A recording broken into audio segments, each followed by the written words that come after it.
Pasensya na, Brad. Patutusan lang ako eh. Dinalaw naman nila Rafael ang mga magulang niya kasama si Justine na sinaad niyang sana naabutan pa niya ang lolo at lola niya.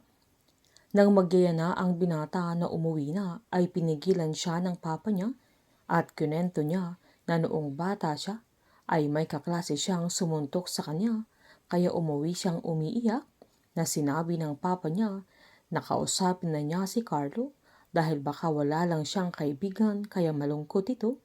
Pero nadinig ni Jaime ang usapan nilang magama kaya sinaad niyang upakan din ni Rafael si Carlo. Kaya nang pumasok siya sa school ay inupakan niya ito na sinaad naman ni Justine na yun naman ang tama niyang ginawa. Sinaad ni Rafael na dinala sila sa principal's office na pinakita ni Carlo yung mga pasa niya sa buong katawan niya na sinisi sa kanya ang lahat kahit isang beses lang niya itong sinuntok kaya nasuspendi siya na agad namang tinanong ni Justine kung anong point ng daddy niya na agad namang sinaad ni Rafael na pinagbayad siya sa kasalanang hindi niya ginawa at paglipas ng ilang araw ay namatay na si Carlo na agad sinaad ni Justine na hindi niya yun kasalanan na mangiyak-ngiyak na ito. Giniit ni Rafael na may ginawa pa rin siya, sabay hinawakan niya yung balikat ng anak niya at sinaad niyang sa mga choices nila ay may epekto sa kanilang sarili maging ang mga taong nasa paligid nila na kung mas nakinig lang siya sa papa niya ay baka buhay pa si Carlo hanggang sa mga panahon na yun. Agad namang sinaad ni Justine na sinasabi ba yun ng daddy niya sa kanya para hindi niya sundan ang mga yapak ng lolo Jaime niya na agad namang sinaad ni Rafael na may mga wrong choices sila sa nakaraan para sa kapakanan ng binata pero na-realize niya na ang pagpili sa mali para itama ang pagkakamali ay hindi yun ang solusyon dahil lalala lang ang sitwasyon. Sabay sinabihan niya ang anak niya na tumigil na sila sa pagpili sa mali dahil hindi pa uhuli ang lahat. Habang palabang sinumbat ni Moises kay Gilbert na hindi ba siya binabagabag ng konsensya niya, sabay tinanong niya kung talagang kilala niya si Roland na dinamay pa siya.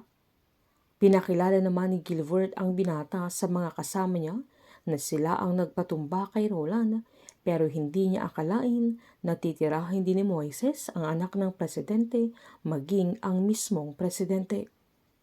Hinawakan ni Gilbert ang mukha ni Moises, sabay pinalaan niyang umayo siya dahil baka siya ang mapuruhan, sabay tumalikod na ito pero hinabol at sinuntok siya ni Moises pati ang mga kasama ni Gilbert nang biglang dumating ang mga gwardya kaya sinenyasan ni Gilbert ang binata na papatayin niya ito.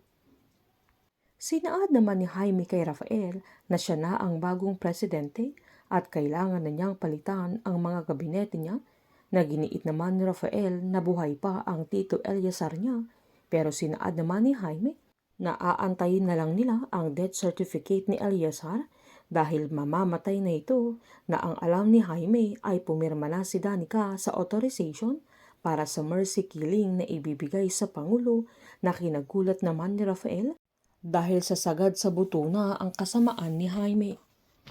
Nang kumakain naman sila Divine at Jaime ay sinaad niyang nag-utos na siya ng papatay kay Moises dahil isa siyang cancer sa pamilya nila at isang black sheep na sisira sa mga plano nila.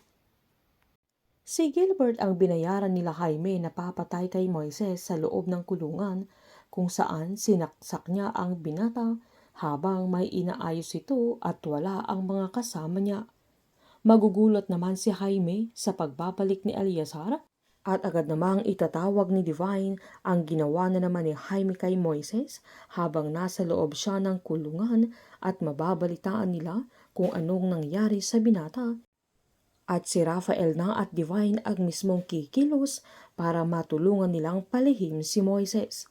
Painit ng painit ang mga tagpo, sabay-sabay po nating subaybayan ang advance episode ng Pamilya Sagrado dito lamang po sa aking channel. Patuloy lamang pong manood at mag-subscribe para ma-update po kayo sa mga susunod na episode. Marami pong salamat.